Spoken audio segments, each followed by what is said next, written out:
আসসালামু আলাইকুম everyone, welcome to C for code YouTube channel. আজকে আমরা সি প্রোগ্রামিং ফর বিগিনার্স কোর্সের একটা অত্যন্ত গুরুত্বপূর্ণ টপিক কভার করব, যেটা হলো কন্ডিশনাল স্টেটমেন্ট। সো কন্ডিশনাল স্টেটমেন্টের আমরা মূলত ইফ এলস নিয়ে বেশিরভাগ সময়টা দেখব এবং সুইচ কেসের জাস্ট বেসিকটা দেখে নেব। আর এই কন্ডিশনাল স্টেটমেন্টের দুটো পার্ট হবে। ফার্স্ট পার্টে আমরা জাস্ট বেসিক জিনিসগুলো জেনে নেব এবং সেকেন্ড পার্টে আমরা কিছু প্রবলেম সলভ করব। চলুন শুরু করা যাক। সো প্রথমে আমরা একটা ইন্টিজার ডেটা টাইপের একটা ভ্যারিয়েবল নিয়ে নিচ্ছি a।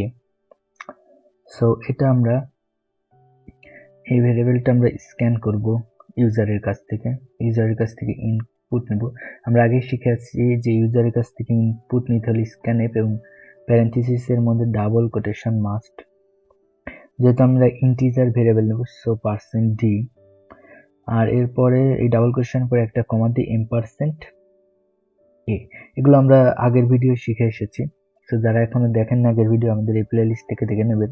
ইফ এলস এর সিনট্যাক্স গুলো আগে জেনে নিই, তারপরে ইনশাল্লাহ আমরা কাজগুলো করব। সো ফার্স্টে ইফ এবং ফার্স্ট প্যারেন্থেসিস এর ভিতরে কন্ডিশনটা যাবে, আর কন্ডিশনের পরে যদি আমাদের যে মেন ওয়ার্ডটা সেটা যদি এক লাইনের হয় তাহলে আমাদের কার্লি ব্রেসেস ইউজ করা লাগবে না, বাট যদি আমরা 2 লাইনের হয় তাহলে কার্লি ব্রেসেস ইউজ করা হবে। যেহেতু আমরা বিগিনার্স, আমরা 1 লাইন হোক 2 লাইন হোক আমরা জাস্ট কার্লি ব্রেসেস ইউজ করে যাব, ঠিক আছে।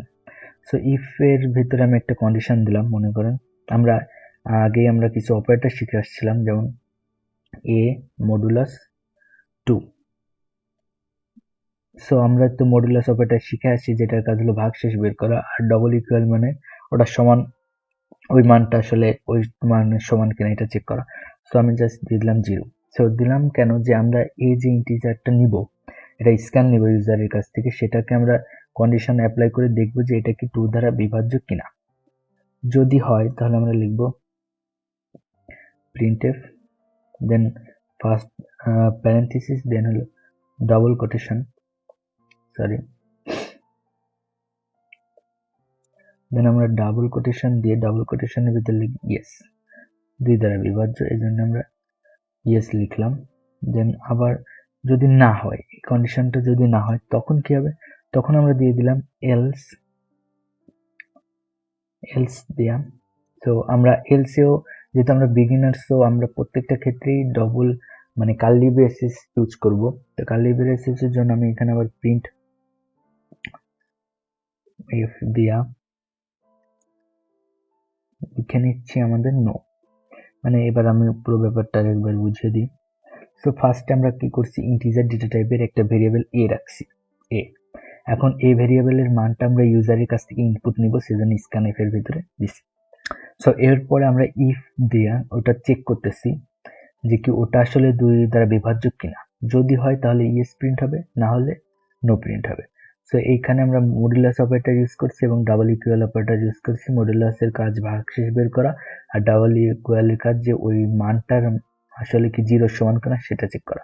সো আমরা দেখতেছি যে a মডুলাস 2 করার পর যদি ভাগশেষ 0 এর সমান হয় তাহলে তো বিভাজ্য হবে, আর যদি ভাগশেষ না হয় তাহলে সেজন্য আমরা দিয়ে দিচ্ছি এলস।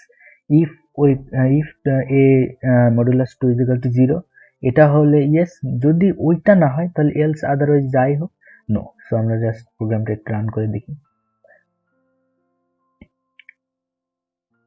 তো আমরা এখানে দিলাম 2, তো ইয়েস আসছে, কারণ 2 দ্বারা বিভাজ্য। তো আমি আবার যদি 4 দিই, 4 ইয়েস, কারণ 4 ও 2 দ্বারা বিভাজ্য। এখন আমরা যদি এখানে 3 দেই, কি আসে, নো, কারণ 3 2 দ্বারা বিভাজ্য না। সো এটা হলো ইফ এর বেসিক থিং। সো আমরা আরো কিছু দেখতে পারি, লাইক এখানে যদি আমি কন্ডিশনটা একটু চেঞ্জ করে দিই, অন কিনা। সো অন আমরা জাস্ট উল্টাই দিলাম। তো এখানে উল্টাই দিয়ে এখানে আমরা ইয়েস দিলাম। এটা মনে করেন যে ভুল প্রোগ্রামটা, আমরা ভুল প্রোগ্রাম করলাম ইচ্ছা করে।